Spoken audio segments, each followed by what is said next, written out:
الحمد للہ رب العالمین نحمدہ ونصلی ونسلم علی رسولہ الکریم وعلی آلہ واصحابہ اجمعین اما بعد فاعوذ باللہ من الشیطان الرجیم بسم اللہ الرحمن الرحیم اہدنا الصراط المستقیم صدق اللہ العظیم۔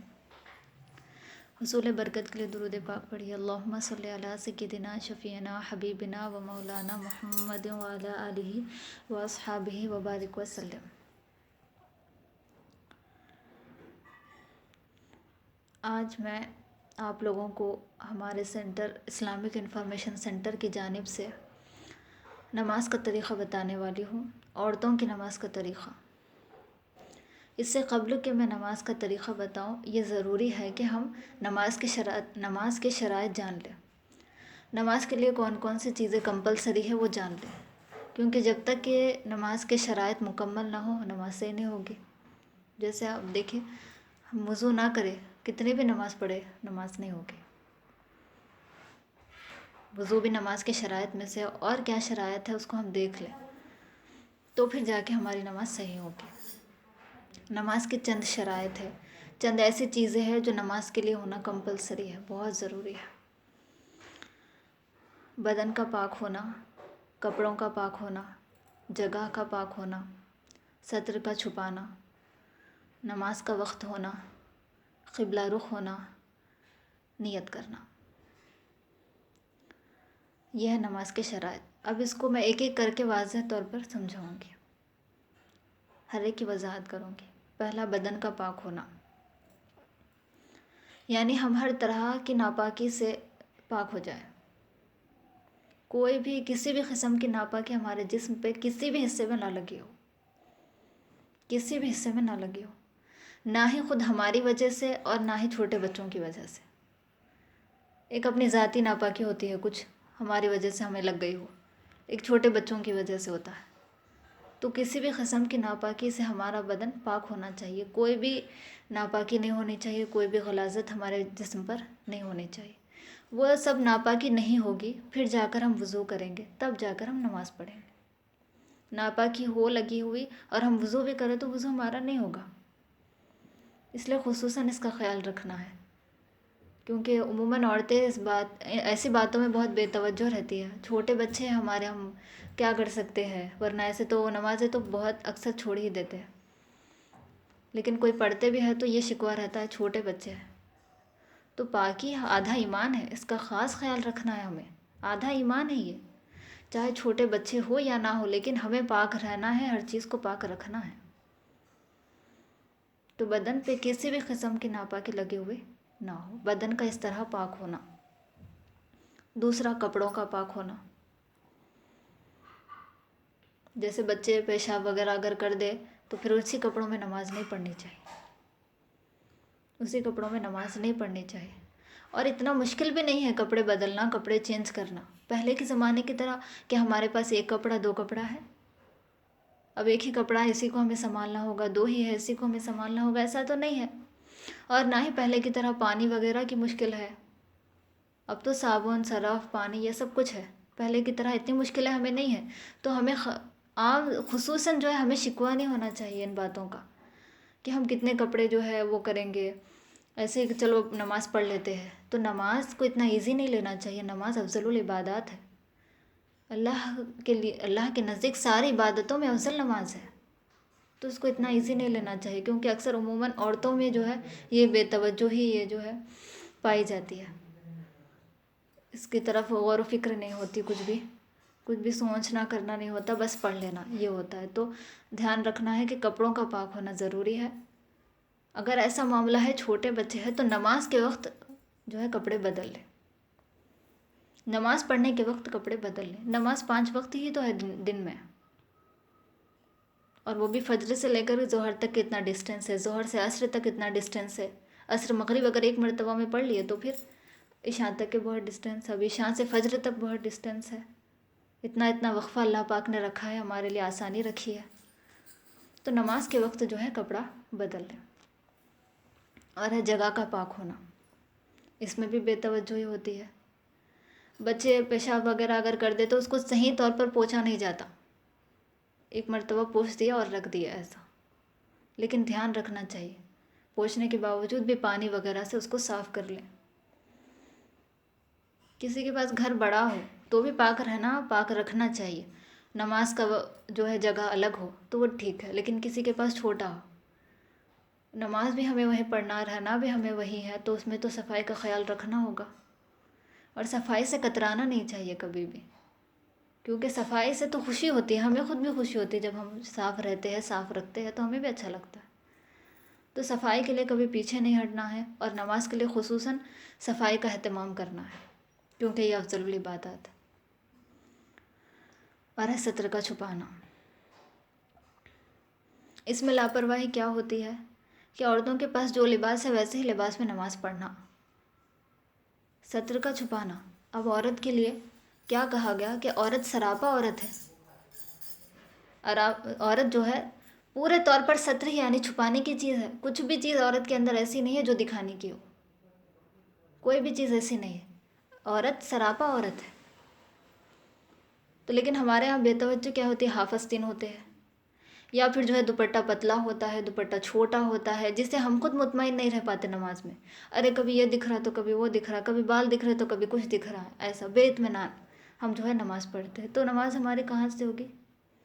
نہیں ہوگی۔ تو اس میں خصوصاً خیال رکھنا ہے کہ آستین جو ہے پہلے ہمارے فل ہو، ہم ہاف آستین کے کپڑے استعمال نہ کریں، لیکن اگر ہے بھی تو نماز کے وقت فل دوپٹے کا استعمال کریں، اور دوپٹہ بھی ایسا ہو جو سارے اپنے ہاتھوں کو ڈھانک دے اور سر کو بھی ڈھانکے اچھے سے، اتنا پتلا نہ ہو۔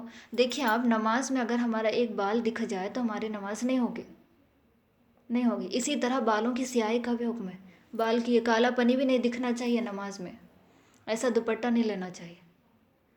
ہم عورتوں کو کیا حکم دیا گیا ہے کہ نماز میں ہم چہرہ، دونوں ہاتھ ہتھیلی سمیت، دونوں پاؤں تلوے سمیت، بس اتنا بتا سکتی ہے اور کچھ نہیں۔ اب یہاں تھوڑی سی غور کرنے کی بات آپ دیکھیے، اللہ پاک کی ہم عبادت کرتی ہے جب نماز پڑھتی ہے، اللہ کے لیے ہم نماز پڑھتی ہے، اللہ کے سامنے ہم کھڑی ہوتی ہے، اللہ ہمارا خالق ہے جس نے ہمیں پیدا کیا ہے، اللہ نے ہمیں پیدا کیا ہے، اور ہم اس کی عبادت کرنے کے لیے کھڑے ہوتے ہیں، تو بھی ہمیں اتنا پردے کے ساتھ اللہ کے سامنے کھڑے ہونے کا حکم ہے۔ وہ تو خالق ہے نا ہمارا، جو مخلوق کے سارے اوصاف سے پاک ہے، نہ ہی وہ اس کے پاس جسم ہے، وہ جسم سے بھی پاک ہے، وہ شہوت سے بھی پاک ہے، خواہشات سے بھی پاک ہے، اس خالق کے سامنے ہمیں اتنا پردے کا حکم ہے۔ اب بتائیے، مخلوق جس کے پاس جسم بھی ہے، خواہش بھی ہے، شہوت بھی ہے، بدرجہ اولیٰ اس کے سامنے ہمیں پردے سے رہنا ہوگا۔ ایسا نہیں کہ ہم نماز پڑھنے کے وقت اچھے سے اچھا پردہ کرے، اچھے سے اچھا دوپٹہ اوڑھے اور نماز پڑھے، پھر جیسے ہی نماز ہو گئے پھر ہم اپنی حالت میں آ جائے، ایسا نہیں ہونا چاہیے۔ خالق ہے، اس کے سامنے اتنا پردہ ہمیں کرنے کا حکم ہے، تو مخلوق کے سامنے کتنا کرنا ہوگا ہم اس سے ہی اندازہ لگا سکتے ہیں۔ مخلوق کے سامنے تو ہمیں اور بھی پردے سے رہنا ہے۔ جیسے آپ دیکھیے، ہم اللہ کی عبادت کرتے ہیں، ہمیں چہرہ دکھانے کا حکم ہے کہ چہرہ ہم کھلا رکھ سکتے ہیں، لیکن وہی اگر ہم باہر چلی جائے، غیر محرموں کے سامنے چلی جائے تو چہرہ دکھانا بھی ہمارے لیے جو ہے ممنوع ہے، چہرہ نہیں دکھا سکتے۔ عبادت میں، جس میں صرف عبادت کا تصور ہوتا ہے، کوئی گناہ نہیں ہوتا، اس میں عورت کو اتنا پردے کا حکم ہے، تو جہاں گناہ ہوتے ہو وہاں ہمیں کس قدر پردہ کرنا چاہیے، ہم خود اس بات سے محسوس کر سکتے ہیں۔ عبادت کا جب یہ عالم ہے تو غیر عبادت، پھر وہاں پہ ہمیں کیا کرنا ہوگا ہے۔ تو یہ ستر کے حوالے سے ہمیں سمجھ میں آیا کہ ہمارے جو ہے لباس بھی فل ہونا چاہیے، ایسا تنگ لباس بھی نہیں ہونا چاہیے جس سے ہم اٹھے تو پھر بیٹھنا مشکل، بیٹھے تو اٹھنا مشکل، ایسا تنگ لباس نہیں ہونا چاہیے کہ ہمیں کھڑے بھی صحیح ہونا نہیں آ رہا ہے، ہمیں بیٹھنا بھی صحیح نہیں آ رہا ہے، ہمیں سجدہ بھی صحیح کرنا نہیں آ رہا ہے، کیونکہ تنگ اتنا لباس ہوتا ہے کہ ڈر سا لگتا ہے صحیح طور پر سجدہ کرنے میں، صحیح کھڑے ہونے میں، کھڑے ہی نہیں ہو پاتے۔ تو ایسا لباس، ایسا تنگ لباس نہیں ہونا چاہیے، نہ ہی نماز میں ہونا چاہیے اور نہ ہی نماز کے علاوہ۔ ہمیں ایسا لباس پہننا ہے جس میں ہم بااطمینان جو ہے عبادت کر سکے اللہ پاک کی، اور بااطمینان رہ سکے عبادت کے علاوہ بھی، کیونکہ تنگ لباس میں ہمیں خود شرم سی محسوس ہوتی ہے، تو ایسا لباس ہمارا نہیں ہونا چاہیے۔ لباس کے حوالے سے ہم خاص خیال رکھیں، لباس کو پاک بھی رہے ہمارا لباس، اور جو ہے ایسا رہے جس سے ہم بااطمینان نماز پڑھ سکیں۔ اور ہے نماز کا وقت ہونا، کیونکہ بعض لوگوں کی عادت یہ ہوتی ہے کہ وقت سے پہلے نماز پڑھ لیتے، ابھی تو وقت آنے ہی والا، ابھی اذان ہونے والی، اس سے پہلے جو ہے نماز پڑھ لیتے. تو وقت سے پہلے جب اذان نہیں دے سکتے تو نماز کیسے پڑھ سکتے ہیں؟ وقت کے حوالے سے اللہ پاک نے قرآن میں فرمایا ان الصلاۃ کانت علی المؤمنین کتابا موقوتا، بے شک نماز مومنوں پر اپنے اپنے وقت میں فرض کی گئی ہے. وقت داخل ہو گیا نماز کا، نماز فرض ہو گئی، اب نماز پڑھنا ہے. جب تک وقت داخل نہ ہو نماز نہیں ہوتی. اب جیسے سفر میں بھی دیکھیں، کوئی سفر میں ہو تو وہ بھی ایسے ہی کرتے ہیں. اب ہم سفر میں ہیں نا، تو نماز کا وقت نہیں بھی آیا تو پڑھ لیا تو چلتا نہیں، نماز ہوتی ہی نہیں ہے بالکل بھی. نہ ہم حضر میں رہے تو ہمیں ایسا کرنا ہے، یعنی ہم اپنے گھر میں ہو تو بھی ہمیں ایسا نہیں کرنا، باہر سفر میں ہو تو بھی ہمیں ایسا نہیں کرنا. جب تک کہ وقت داخل نہ ہو ہم نماز نہیں پڑھ سکتے. اگر ہم پڑھیں گے بھی تو وہ نماز ہماری وہ نہیں ہوگی. جیسے ظہر کی نماز ہم پڑھنا چاہ رہے تھے لیکن وقت سے پہلے ہم پڑھ لیے تو ادا نہیں ہوئی وہ نماز. تو وقت کے داخل ہونے کے بعد ہی ہمیں نماز پڑھنا ہے، اس کا خیال رکھنا ہے کہ کبھی بھی اس طرح نہ ہو. اور ہے قبلہ کی طرف رخ کرنا. رخ تو ہم قبلہ کی طرف ہی کرتے ہیں، لیکن بہت ساری اس میں بے توجہی یہ ہوتی ہے کہ ہمارے ہاتھ کہیں ہوتے ہیں، ہمارے پاؤں کسی اور طرف رکھے ہوئے ہوتے ہیں. جیسے آپ دیکھیں، ہم اگر ایسے سیدھے کھڑے ہوا قبلہ کی طرف اپنا صرف چہرہ کر دے تو وہ بھی قبلہ کی طرف ہوگا، لیکن ہمارے ہاتھ بھی قبلہ کی طرف نہیں ہے، پاؤں بھی قبلہ کی طرف نہیں ہے. تو پورا ہمارا جسم قبلہ کی طرف ہونا چاہیے، پورے جسم کا رخ قبلہ کی طرف ہونا چاہیے. ویسے بھی میں نماز میں بتاؤں گی کہ ہمارا کس طرح رخ ہونا چاہیے قبلہ کی طرف. تو کبھی پاؤں ٹیڑھے رکھ دیتے ہیں کوئی، کبھی ہاتھ کہیں ہوتے ہیں ایسا. اب قبلہ کی رخ طرف ہے. اب ہم نیت کرنے ہیں ہاتھوں کو اپنے اگر پیچھے رکھے تو کہاں قبلہ کی طرف رخ ہوا؟ کیونکہ ایسا ہوتا ہے نا، ابھی نیت ہی کر رہے ہیں تو اس طرح ہاتھوں کو کبھی پیچھے رکھ دیتے ہیں، کبھی کچھ کر رہے ہوتے کبھی کچھ کر رہے ہوتے. ابھی تو نیت ہو رہی ہے ایسے. نیت دل کے ارادے کا نام ہے، نیت پڑھنے کا نام نہیں ہے. میں 2 رکعت نفل نماز پڑھتی ہوں، میں ظہر کے 4 رکعت پڑھتی ہوں، یہ پڑھنے کا نام نیت نہیں ہے، دل میں کرنے کا ہے. نیت دل سے کی جاتی، پڑھی نہیں جاتی. تو جب تک دل میں ہمارا پختہ ارادہ نہ ہو، نیت نہ ہو، پھر ہماری نماز کیسے صحیح ہوگی؟ ہم نیت بھی کر رہے ہیں، یہاں پڑھ بھی رہے ہیں، اور یہاں ہمارے کہاں جو ہے ہمارا ذہن ہے، ہماری توجہ ہے. تو یہ نہیں ہونا چاہیے. پھر ہماری نماز جتنی دیر ہم ٹھہر کے پڑھیں گے فائدہ ہی نہیں ہوگا. تو اس بات کا خیال رکھنا ہے کہ جب ہم نیت کریں تو ہمارا پورا کنسنٹریشن ہونا چاہیے، ہمارا پورا اٹریکشن ہونا چاہیے نماز کی طرف ہے. یہ قبلہ کی طرف رخ کرنا اور نیت کرنا. اب نیت کرنا تو آپ سمجھ ہی گئے ہیں کہ نیت دل کے ارادے کا نام ہے. دل کے ارادے کا نام ہے تو ہمیں اچھے طور پر نیت کرنا ہے، نماز کس طرح پڑھنا ہے، ان باتوں کا خصوصاً خیال رکھنا ہے. اور پاکی کے حوالے سے تو الحمدللہ بہت ساری فیسلٹیز ہمیں موجود ہے، کسی بھی قسم کی کوئی بھی کمی نہیں ہے. اگر ہے بھی تو ہم کہیں نہ کہیں سے کچھ نہ کچھ ابھی کر سکتے ہیں. ابھی آپ بتائیے، پانی کی کمی ہو تو ہمیں کہیں نہ کہیں پانی مل ہی جاتا ہے. کبھی ہم تیمم کرتے ہیں؟ نہیں کرتے ہیں کبھی بھی. لیکن عہد رسالت میں کیا تھا؟ پانی کی کمی ہو جاتی تھی یا پھر کسی اور وجہ سے، بیماری کی وجہ سے، کچھ بھی ہو، پانی ملنا بہت مشکل ہو جاتا تھا، دور دور جگہوں پہ پانی ملتا تو وہاں جب تیمم زیادہ ہوا کرتا تھا. لیکن اب تیمم کبھی کبھی کہیں کہیں دکھنے میں آتا ہے. جو نماز کی پابندی کرتے ہو وہی، جو پابندی نہ کرتے ہو بیماری میں تو اور بھی ہو جاتا ہے ایسا. تو اللہ پاک نے جب ہمارے لیے سہولتیں رکھی ہیں، فیسلٹیز رکھی ہیں، تو ہمیں ان باتوں کا خاص طور پر خیال رکھنا ہے کہ ایسی چوک ہم سے نہ ہو. کیونکہ جب تک ہم شرط مکمل نہیں کریں گے تو پھر ادا کیسے کریں گے اس کام کو؟ اس کے لیے شرائط ہے. یہ شرائط پورے ہو گئے تب جا کر کے ہماری نماز صحیح ہوگی.